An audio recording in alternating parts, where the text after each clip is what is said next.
My name is Lyrical Villain Cosplay. I go by Julie, and I'm gonna tell you guys about EVA Foam today. This is a really dry subject. I'm gonna go into types of foam, types of paint, sealants, what heat sealing is, a bunch of different like basic stuff, but it's a little dry. We did a workshop a couple of years ago and broke a table, so I feel like they didn't let me do the workshop this year because they were afraid we were going to rage. So, yeah. So we are going to go into, like I said, like all of this stuff because it's hard to find all of this stuff conglomerated into one spot, and it's really confusing when you're looking at things that say like HD EVA 38 and HD EVA 60, and you're like, what does that mean? I don't know. I'm not an engineer. So we're going to go into all of that kind of and give you guys more of a starting point for where to buy your stuff and like what to use for which projects and stuff. So right off the bat, what should you use? Now there's a lot of different types of foam out there, and they're all different. I have examples I'll be passing around too, by the way, so you can actually feel what I'm talking about and see it like firsthand instead of on pictures. So I'm going to pass this one around. This has different types of foam in it. One of them is called L200 foam, and that's the squishy gray stuff on the bottom. And this is great for like prop weapons that you're going to actually hit people with. And then you have the standard stuff that you'll find on most sites, which is 38 and 60. 38 and 60 are high density EVA foams that are used for armors and props. And I have some of the 60 up here, which I'm pretty sure it's 60. It's 60? Yeah.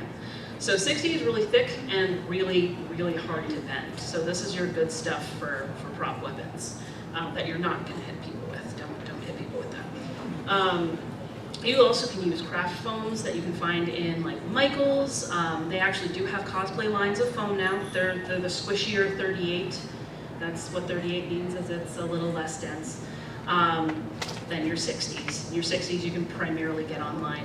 Places like Cosplay Supplies. There's also a place that's New England based, so if you want to skip out on like shipping time, they are, I've got to drive you that. Coscom Cosplay Supplies. I recommend them highly. Their prices are very low. They're run by cosplayers, and they sell everything. So, and their shipping time, again, really low. I get stuff within a week when I order it from them. So you can even use gym foam mats, which are really popular if you're making builds for like Mass Effect, for instance, Mass Effect armor, because it's got that like spacey looking texture on the back and there, and that just kind of cuts down on the work for you when you're making textured foams.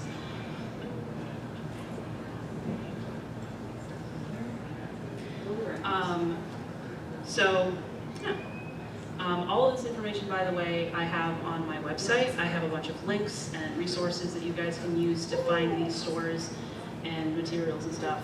And all of this information, I go into a little bit more depth in some articles and blogs. I have cards up here at the end of the panel if you'd like to come grab them. So I thought I just was on this page, but I guess I wasn't. Where do I get it? Hobby Lobby, Michaels, Joann's, Cosplay Supplies, Coscom Cosplay Supplies. You can get these in rolls or sheets, rolls for bigger projects, and I highly suggest checking out cosplaysupplies.com for like any Warbler that you might get, because shipping is free. So if anyone knows how to use Warbler, go there.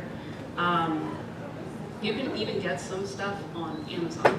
So like all of this stuff is much more widely available than it used to be, so it's pretty cool. So we're going to go into like adhesives and supplies that you're going to need to work with your foam. EVA foam is great because it's very cheap and it's very easy to get the tools that you need to work with it. Adhesives that you'll use, you can use contact cement, hot glue, spray adhesives. You can even use super glue if you'd like. You'll never get it apart again though, so just as a warning. Contact cement is the preferred method because it's gummy and it moves with your build. Hot glue also is effective. However, if you live in hotter climates like Florida, they'll melt. The adhesive will melt and your armor will just fall apart. So it's terrifying and it's absolutely heartbreaking to witness. I did a couple times. And spray adhesive is really good for like if you're laying pieces down and you just don't feel like brushing anything on. Definitely choose a brand that is known for like high stick, just so that it doesn't give you problems if you don't press down too long. So other supplies that you'll need for working with EVA foam are Sharpies, pens, and pencils, and erasers just in case. You can use rulers, protractors. If you're doing your own patterning, you'll use saran wrap or paper and some tape. I highly suggest duct tape or painter's tape. Then you can use, then there's just like stuff to use to strap it to you. So elastic, Velcro, magnets. Then you get into your sealants, which are also glues sometimes. So you can use Elmer's glue, wood glue, Mod Podge, Plastidip, or Flex Seal, and then there's even like Flex Bond and other cosplay specific brands of sealants. Then of course sandpaper if you need to sand things down. This isn't for every build, or if you wanted to sand down your paint job and make it smoother so you won't see brush strokes. Paint, of course, and clear coat, which is an absolute must if you don't want any transfer of paint from one project to clothing or any other projects. I went wrong way. Of course I did. Okay, so tools, other tools. So these are formal tools that people use. X-Acto knives, box cutters, depending on the size of foam that you're cutting. And then of course, like you can also use scissors with your 1mm foams and your 2mm foams, which is so much easier than trying to cut a circle with a box knife. It's terrifying. Heat gun, which is really, really useful, and I highly recommend getting one. It's basically an industrial blow dryer. So, you know, it gets as hot as like 900 degrees and it heats your foam perfectly.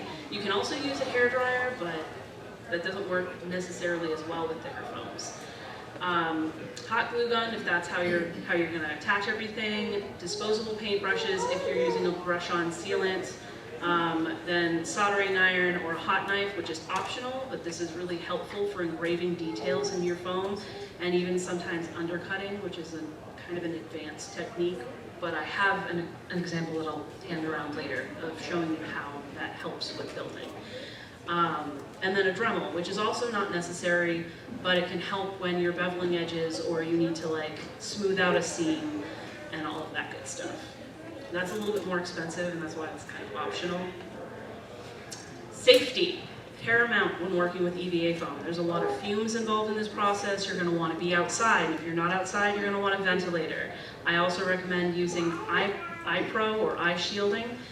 Because if you're sanding anything or like cutting anything with anything high powered, debris is going to get in your eyes, and if you have bad eyesight, it's just going to make it worse. And gloves if you don't want to get your hands sticky and gross. Okay. Patterning. So patterning is kind of like up to the person. There are different methods to do it. And I know you've seen it everywhere most likely. Some people just draw paper patterns, which are perfect for like bulkier armors, like medieval things that aren't form-fitted. Then of course there's the saran wrap method, which I've mentioned before, where you literally wrap your body or body part in saran wrap, tape it, and draw your pattern pieces on your body. You cut it off, and it creates this form-fitted pattern for you to use to cut out your armor. And then there's Pepakura Designer, which is my personal favorite. Jack, could you hold up the Mandalorian helmet for me? I made this guy using Pepakura. It basically takes a 3D object, breaks it down into a flat pattern for you, so that you can cut out the pieces and make something very intricate out of EVA foam. There's a little bit of fiddling with that method, but it's a free program, and it's fantastic. The glasses don't make it hard. No, but it looks gorgeous on you anyway. There's also, if you don't want to deal with the patterning yourself, go check out like Etsy. People make patterns and sell them for like $2, $3, $4, stuff like that. And it's so easy. It's fine, yeah, we can pass them out. I was up 10 for 30 seconds. They're here for touching, yeah. So, Sam, I think did you buy your patterns? Yes. So Sam Cloud up here bought her patterns and made her cloud using another person's patterns. And it made it super easy and just a little bit less stressful. So if you're not like up to patterning your stuff, that's perfectly okay. Exactly. And you're supporting small businesses, which is also really great. Okay, so cutting and construction.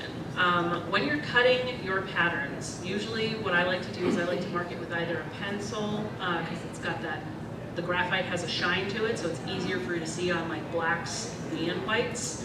But you can also use silver Sharpies, which is a preferred method, but those are kind of expensive, so pencils with like a dulled tip are perfect. Like I said earlier, you can use scissors on thinner foams. Or did you already pass around the really thick stuff? Yeah. For the really thick stuff, box cutter. Absolutely a box cutter. You can't get anything else through that, not even an X-Acto knife. You can barely get through with the box cutter if it's not sharp. Using contact cement can actually be pretty tricky as well. Because you put it on, it's wet, you're like, oh, I can just stick it to the other piece, right? And it'll stick? No, it'll fall right apart. You gotta wait for it to kind of lose the gloss of being wet. That takes anywhere, depending on how much you put on, between like, I'd say up to 5 minutes. So like, just wait, let it get tacky. You can probably even touch it with your finger without it sticking to you, but it will stick to the other piece. Less is more with contact cement, absolutely. You're not supposed to, oh, that's the gloves then, safety first.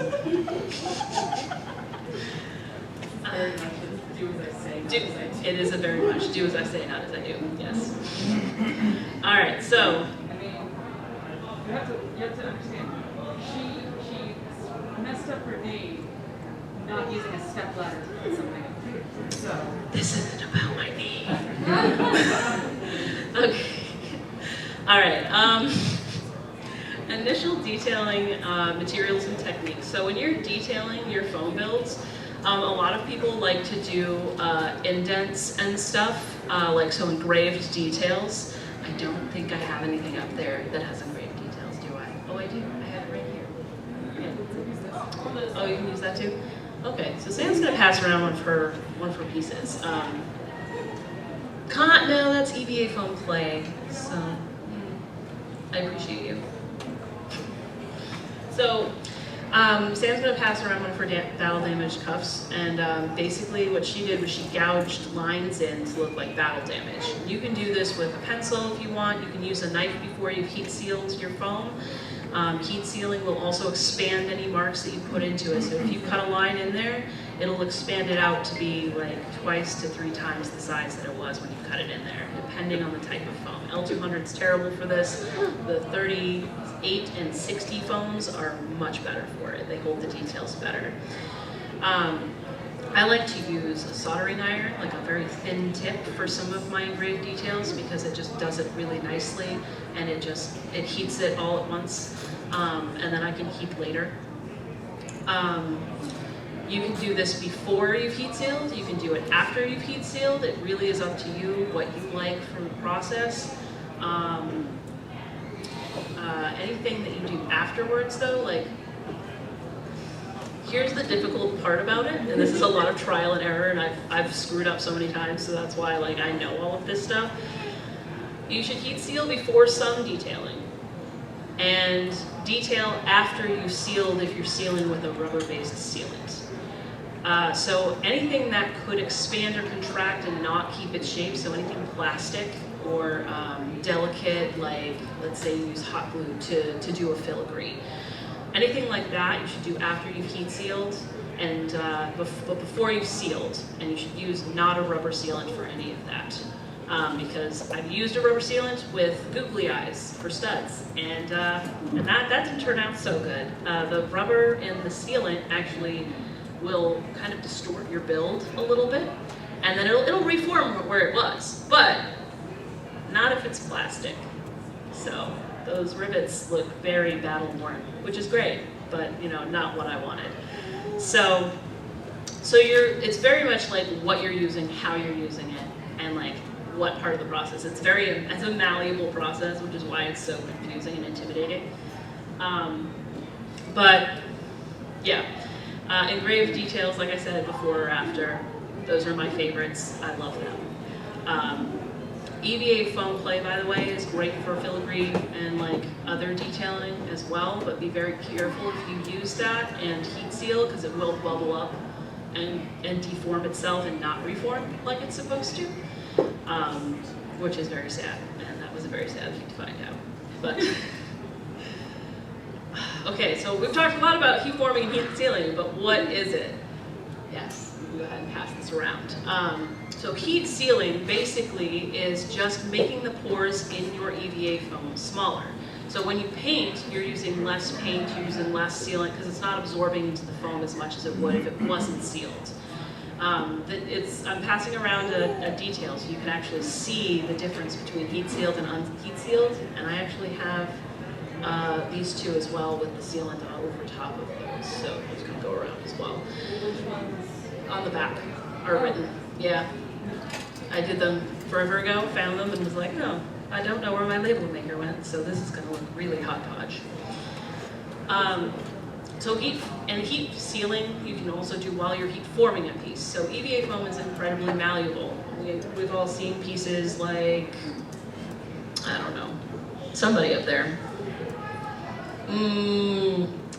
Captain America. Get Captain America. Yep. Cap. So Cap's nose was heat formed a little bit so that it would keep that curve to it.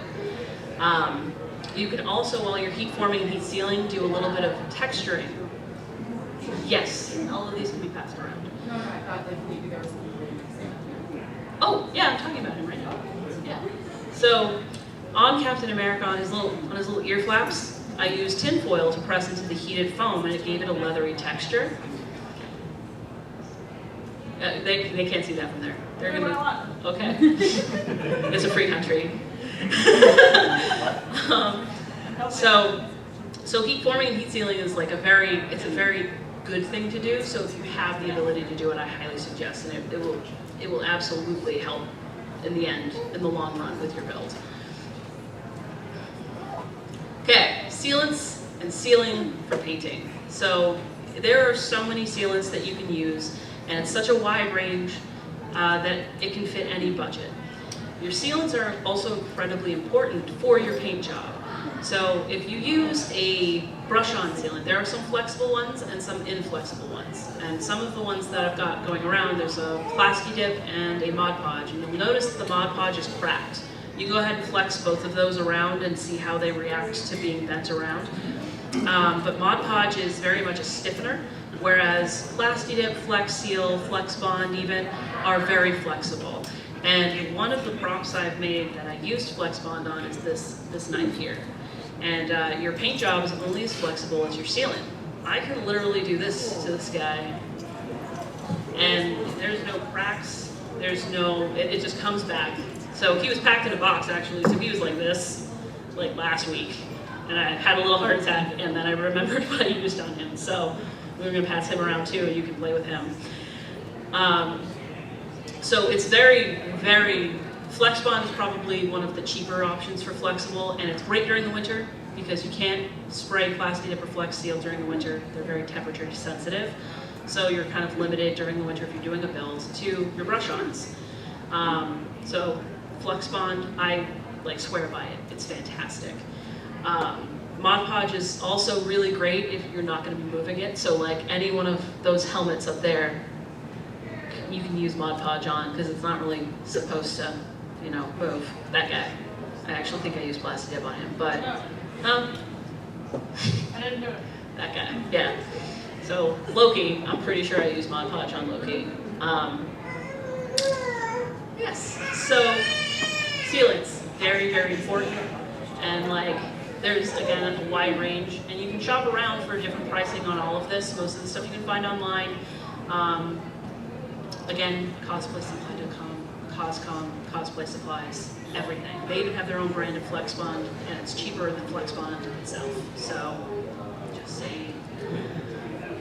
All right, additional detailings, materials, and techniques. So, this is where like we get into like googly eyes, iron-on jean studs, like foam clay, which is fantastic. You can literally sculpt with this stuff and make very intricate little details for anything. I'm gonna pass Squiddy around. I love Squiddy. Squiddy is my baby. Squiddy loves everybody else. So I know he's a dagger, but he loves you. Except Sam doesn't like Squiddy as much as Squiddy likes Sam. Yes, it was. We got into an argument about it. So, you have no soul, Sam. Isn't he adorable? Okay, so EVA foam, like I said before, I have a mask up there that I made with EVA foam. You did it! So this is Dr. Henry Killinger from Venture Brothers, and I made him, he was the first thing I used EVA foam clay for, so he's, like, I didn't quite know the properties of it. It is very sticky, very sticky. You need to use silicone tipped sculpting tools to work with EVA foam clay. So it doesn't stick to your actual, like if you have wooden or metal ones, it'll stick to anything, like paper, EVA foam. You don't even need glue. You can use it as like as a gap filler if you like. You can use it as detailing. You can use it to make full-on pieces that are a little bit more organic. It can be passed around too. And then I've seen it used in so many different ways, and it's really, really, it's just great. And you can actually get this at Michael's too, but it's on the higher end of expensive at Michael's, so shop around is like literally my slogan for this panel, shop around please. Just save yourself some money. Michael's is definitely when you're in a pinch and you have no time, you're at con crunch, and you're like, I have no more of anything, I need it now. That's when you go to Michael's. Okay, let's see. Another thing about EVA foam clay, I'm trying to think. Oh, water. Keep it wet. Keep a little brush and some water on hand. The wetter it is, the easier it is to work with it longer. So if you're working with a lot of it, it's you're going to need to keep it wet. And you can even wet down your EVA foam clay before you put it on there, and it helps to keep it stuck to it longer. So that's really, really helpful as well. So finishing techniques for your builds. The standard is to just paint it when you're done, which is the cheapest way to do it. But you might want to maybe give it a fabric covering. So I made a soldier belt a while ago, and I used spray adhesive and a 4-way stretch, and I kind of just gave it that leathery look, which was great. You can also use Worbla to sandwich your piece or fold over technique, which is much more cost effective if you're not doing a prop and you're doing a piece of armor. We have a Vambrance over there that has been folded over with Worbla. Worbla is also really great if you want to keep your piece longer. So one of the drawbacks for EVA foam is that if you squish it too much, no matter what kind of sealant or paint you have, it's probably going to get destroyed. And it happens. It sometimes happens. Like you'll be storing it in a closet. Maybe your cat gets in the closet and knocks some on the floor, and then like that's where you put your laundry. You didn't know it was on the floor. Oh no. Well, there it goes. So if you have a piece that you want to keep forever, Worbla is great. You could literally throw that at a wall and it'll be fine. So another thing that I made with Worbla, but with a foam base, nope, the staff. Alistair's microphone, please. So this has a foam base, and then I sandwiched it in Worbla. So it's completely encased in Worbla, and I have literally smacked it off the ground like 7 times, and it's perfectly fine. Very smart. It's very snackable. It's very twirly too. So Warbler is like one of my favorites, but that's very, very expensive. So I suggest using it on smaller pieces or props, like smaller props.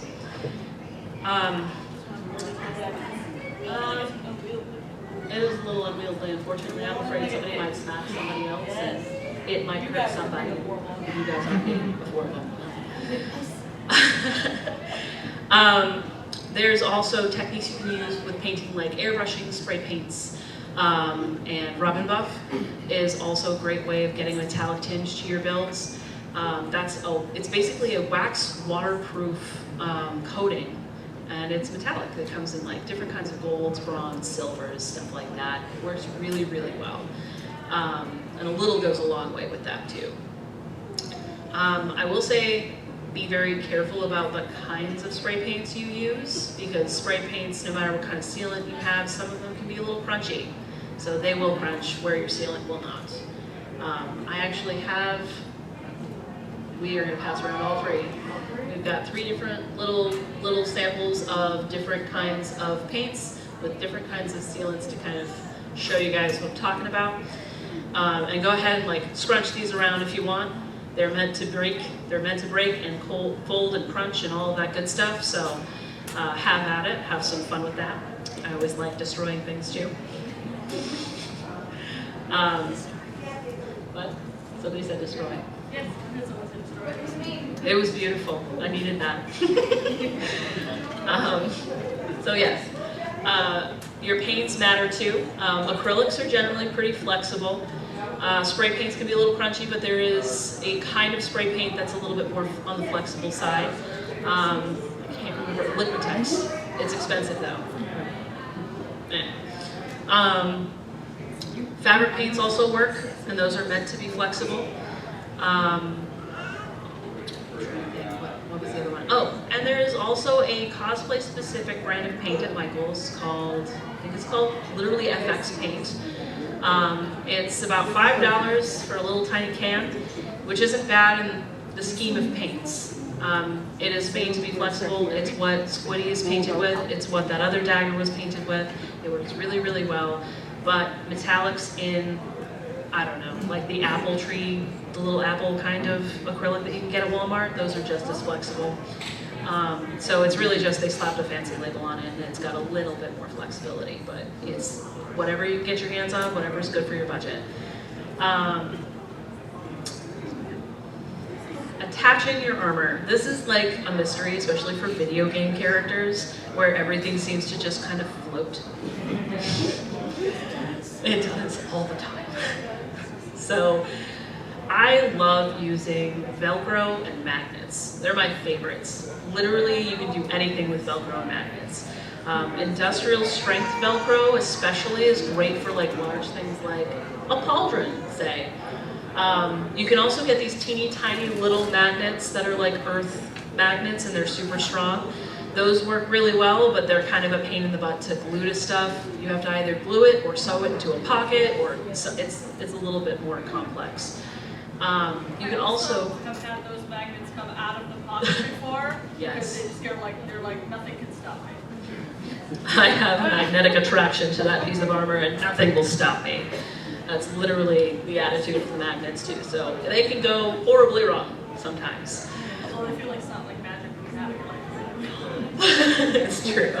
And it's got this nice clicking sound too when you're taking it on and like or putting it on.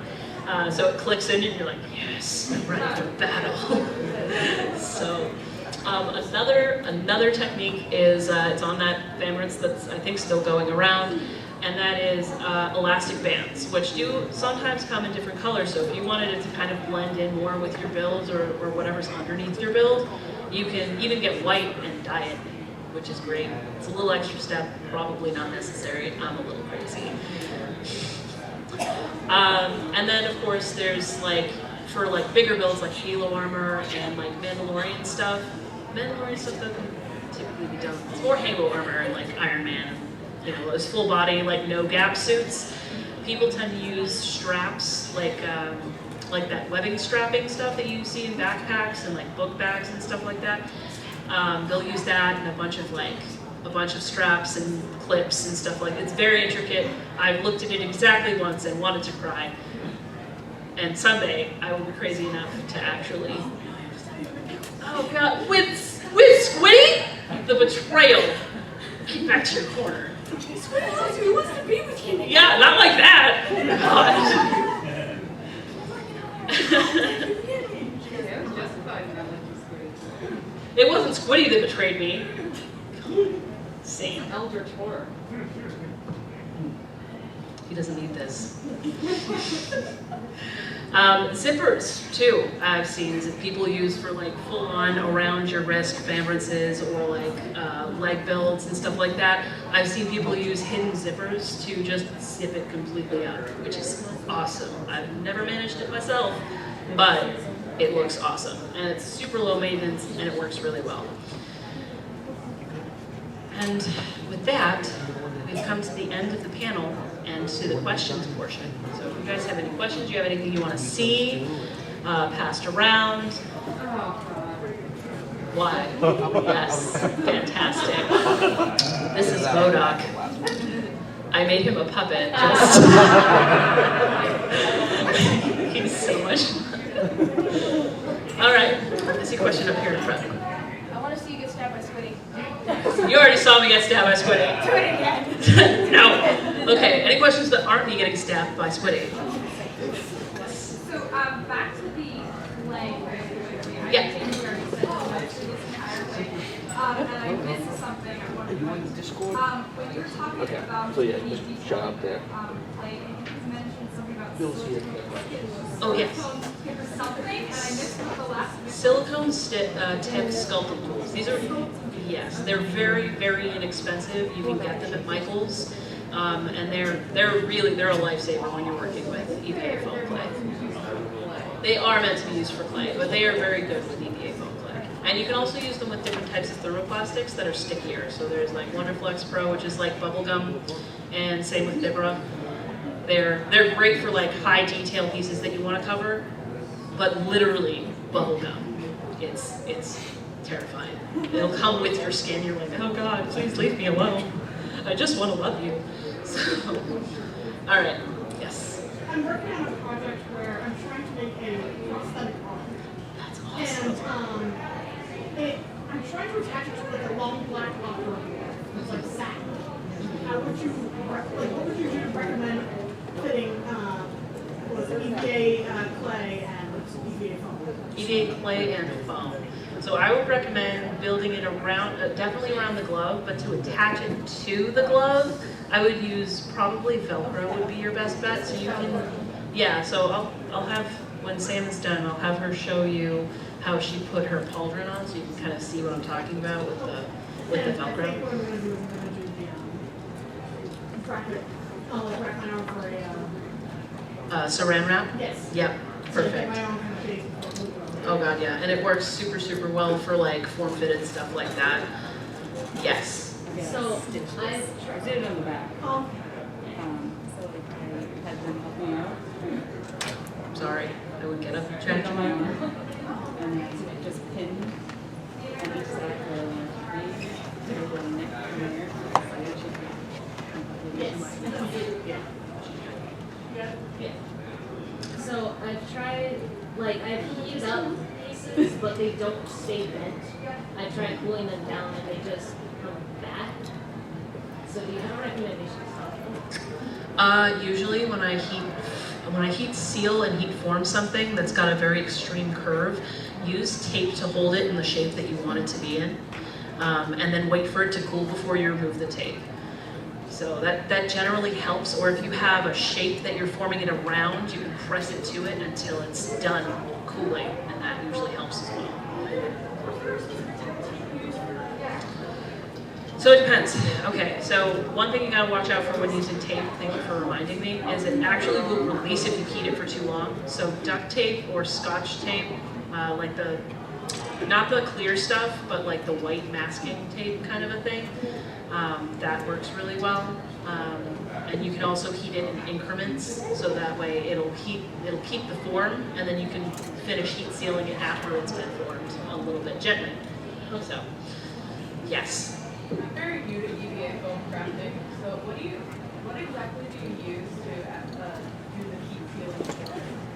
Heat sealing forming can be done a couple different ways. My favorite way to recommend is a heat gun. So it's the best way to do it, honestly, and the safest, consistently as well. You can get one for a decent one for $30 at Home Depot. I recommend doing that, but if you don't have the cash, you can get one for about $15 at Harbor Freight. Those don't last too long though, and they do burn out after you've used them for a while, and the smell is horrible. Yes. So, if I want to make something kind of like this, I guess, do I have to do like layering for it? So for a prop like that, what you're going to want to do is you're going to go with really thick foam like this if you don't want to layer. You're also going to want to go with your stiffer foams so that way it holds its own weight. So it's exactly. Otherwise you're going to have to use a core, which you can use like plywoods if you'd like. I don't recommend it to be con safe. You can also use like little wooden dowels and stuff like that, but you know, generally we try to do, okay, that you might need to layer. But you can also get, now at Michael's, you can also use, you can get them online too, yeah, most places. You can get EVA foam dowels too. They're not as sturdy though. So you can actually attach, like she showed you, I have that wooden dowel on that piece. So you can usually attach it to your hilt portion. So you see that like hand guard down below that? Yep, so that's usually thicker than your blade, but thinner than your pommel, which is the handle portion. So usually you can like cut down the dowel a little bit, or you can encase a thinner dowel in foam so that it's more comfortable for you to hold. And then sanding down your edges too to get those nice. Yeah. Oh yeah. I saw a hand over here. Going back to the tape thing, because I had the same issue where I was trying to.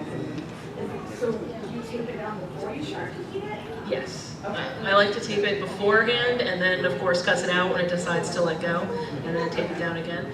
So it's kind of like taping out what you want it to be and then trying to heat it? Yes. Okay. Mhm. Thank you. Yes. So, is your dowel's handle also made out of foam, or is it just the? So that is just a wooden dowel, because it's very small and very light, and I didn't want to add anything else to it because I had already cussed out the tip. Since it's like a wood rod, you go to like Home Depot, Yeah. and they have them like loose and giant. You can even get them at Walmart and Michael's and stuff like that. Yeah. Diameter or radius, I don't know. Yeah, they come very, very, very, very thin, and then they can get up as big as about, what, like 2 inches, I think was the biggest one I saw. They're pretty big. Yeah, I want to get something like this. They do, yeah. Jill Manson's also started selling EVA foam in a little bit, and they have dowels and triangular dowels as well. Yep. But it's all Oh, yeah. 38. Actually, Modoc has some half dowels that I use to detail some of those lines, so you can see those little rounded edges on the sides. Those are half dowels, and it takes a lot of work away from you if you're trying to cut strips and round them yourself. No, just buy them, if you can. Yes. I don't know if I missed this before, but what do you recommend to get a metallic shine if you're trying to make it armor? So if you're trying to get armor, I used FX metallic paints for this guy here. I've used, there's like metallic acrylics, thank you, that you can use that work really well. Rub and Buff is also really great, and that gives you a metallic shine on top of like another painted coat, and it's waterproof, which is great, which means you can also skip the clear coating. I don't think I did something very, for the Loki helmet, the only thing I did different was I did an undertone of red paint before I put the gold on to give it a bit of a different color. So you can look into like undercoats and stuff like that to bring out a specific kind of metallic color if you can't get your hands on a specific metallic color. And then if you clear coat, I recommend going with not matte and not high gloss, but semi-gloss. semi-gloss is usually pretty good. And that shows up, it shows up perfectly in pictures. That's like the perfect level of shine. Yes.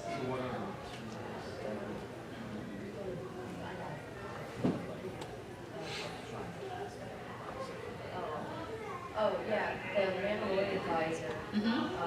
What, that's not a foam, that's what is the visor? So the visor, I've never made anything like this before, so I took a thin sheet of acrylic plastic, like, I can't even remember where I got it, I think I just had it on hand, and I took a reflective piece of like orange window tint, and I kind of just put it on the inside. I've seen this before on paper crafting aisles, Yes, and if you can't find it in a color that you want, you can also get a clear one and use window like glass paint, yes, you can. and then get the color you want exactly. Now, I just was in the Mandalorian panel, and they were talking about if you wanted to get like actual material that they use for their visors, they have a site that's like literally tvisor.com where they just sell T-visors. So that would be a nice shortcut for that. I've also seen people who use like the plastic shielding for like, you know, those like full face shields. They use those. And then there's also like, I think like welding plastic like shields are used as well. I used a motorcycle helmet visor for a couple different helmets, and those are just painful. I'm trying to find an alternative, honestly. I'm just really curious, have you ever tried using enamel paints? And if so, do they work? Because I would hate to think buy the enamel paint to have them I don't think I've actually used enamel paints before. I should try it though. I use enamel paints a lot with art, and I'm just curious. I mean, it might. It definitely is worth like, you can do like a little test thing. I do this a lot when I'm like unsure of how something's gonna come out. I'll make a little test strip. Yeah, and that way you don't like, yeah, save your scraps, by the way, so that you can do little projects or you can do test stuff so that you're not like painting your whole project and then like you find out, oh, this spray paint is like expired or it's got something weird going on and it's bubbling up for who knows why. Yeah, so that way you have that. Okay. Yes. How do you go about like shaping something like a helmet, like the Loki helmet or the Captain America helmet? Is it just based on pattern or? It is based on pattern. So that's something I didn't actually touch on because it's a little bit of an advanced technique, but there's something called you bevel your edges. So you cut inwards or outwards to give you kind of an angle. And then there's undercutting, which means that you basically put a V-groove in underneath. It's not all the way through your foam, so that way you can fold it in. And Jack, could you grab Nightwing's mask for me? Oh, thank you. So I actually have been doing a lot of work with a guy who makes DC, Marvel, and like video game patterns. And he gives me this stuff to just play with. And a lot of it does undercutting, beveled edges, and I get to play with that a lot. So you can actually bring that over to her and show her. Yeah. So basically this entire mask is all undercut. So all of the angles that you see are very smooth. There's no seam line because it didn't need to be cut into pieces.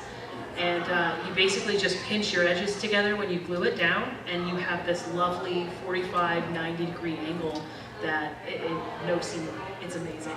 It's a game changer when you get to play with that.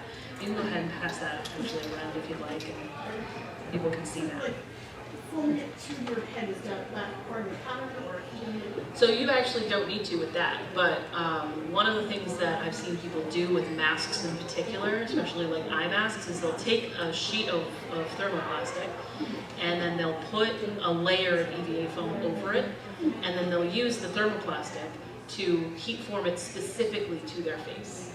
So, and that works really, really, really, really well. And then you can like trim it and sand it and then okay. You have any other questions? Anybody in the back or anyone I didn't see? No? Yes. So I've been trying to figure out how to do a certain project for a while. Mm-hmm. That is basically like little patterns of diamond diamond-shaped patterns Mm-hmm. across a chess piece that seems to be one piece. Okay.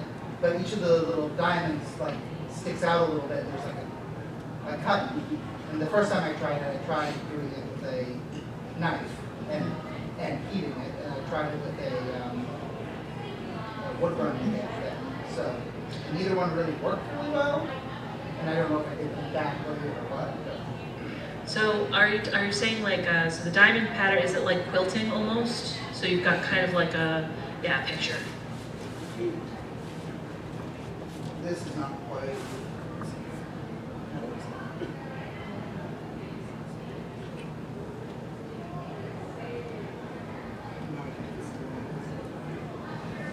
It's kind of like that, not quite. Okay. There's like 1,000 pictures of this character. Oh yeah. Okay, yeah. So that's kind of like almost like plate mail. Yeah, it's Sort like of. scaled-ish, but it seems to be more one piece than most scaled. Yeah. So one thing you could probably do with that is you could make like you could use like a fabric underneath it and kind of like have them stuck to the fabric in that pattern. Another thing that you can do is do V grooves instead of just lines, and that'll give you more dimension. I would have suggested, there's this new technique that people have been using for miniatures for a while, and cosplayers have just kind of like assimilated it, where you take a stamp and you press a texture into your foam while you're heating it, and that works out really well. But that's such a big span of space that it would be so much more of a pain in the butt. So there's like, I would say you could cut those pieces and have them with beveled edges, and then like kind of fit them to the armor piece as like with a fabric background to just kind of keep it lightweight. Or I would suggest doing the V grooves instead, and that way like it does have those lines. Any other questions? Yes. So just out of curiosity, when it comes to making weapons, like say hammer tables, what kind of piece would you start from that blade? Is it looks like you just kind of shaved off the sides to get the shape? So would you start with a rectangle? So what I did actually for this is I cut multiple layers. I only cut one layer long enough for the blade, and then I cut 2 different layers for the hilt. You can kind of still see the seam line on this side from where I didn't quite shave it down enough. Then I took a Dremel, rounded it out, and then a hot soldering iron, thank you, for the designs on the hilt. There are different ways that you can do something like that too. You don't necessarily have to layer it. You could even have like a little like insertion point inside the hilt and just slide your dagger tip in there. Especially, this is great for like bigger weapons too. If you have a solid blade and a solid hilt and you can detach them, it's great for traveling. Because like, imagine trying to get, I don't know, Genesis' sword. Genesis Rhapsodus has this massive sword, or like, you had like the ability to kind of like piece out Sephiroth's sword. That's a 7-foot katana. Who has room for that in their car? So that's also a fun thing to do with prop weapons, is figure out how you can make them dismantleable so that they're travel sized. And it's a lot of fun. I've only managed it a couple of times. With stuff like this, it's easier. With stuff like a katana, a little harder. Is that? Yes. I don't quite understand what the V-groove is, like how that works. Okay. I'm gonna get my crouch. I'm gonna go on one crouch. Nobody freak out, okay? Freaking out. I'm mainly talking to Sam. Sure. She's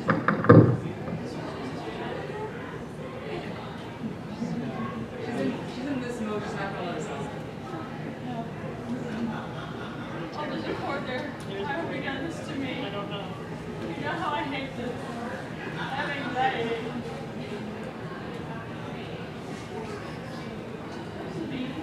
No, that's not.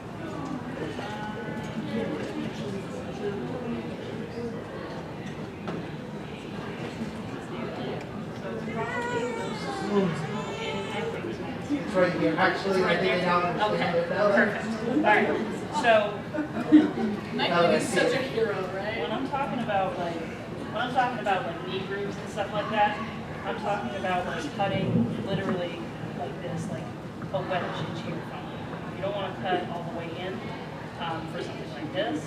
For something like pieces that you have, if you want to make it one solid piece, then don't cut all the way in. Yeah, if it's thicker foam. It's also called overcutting.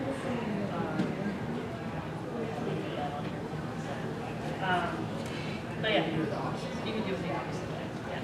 You can also take it if it's individual pieces. You can take it from the shimmer to the Thank you. Still do that advantage to not cut all the way through. But definitely some experimentation.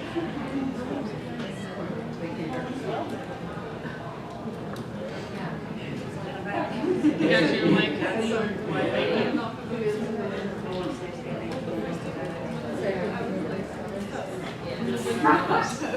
All right. We have about 5 minutes left. Anybody have any other questions? Thank you. No problem. Thank you for coming. Thanks, guys.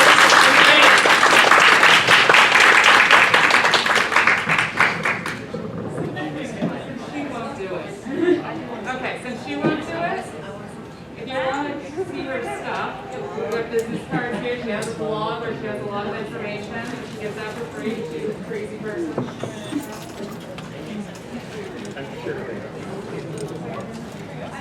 Jessica, Steve Miller.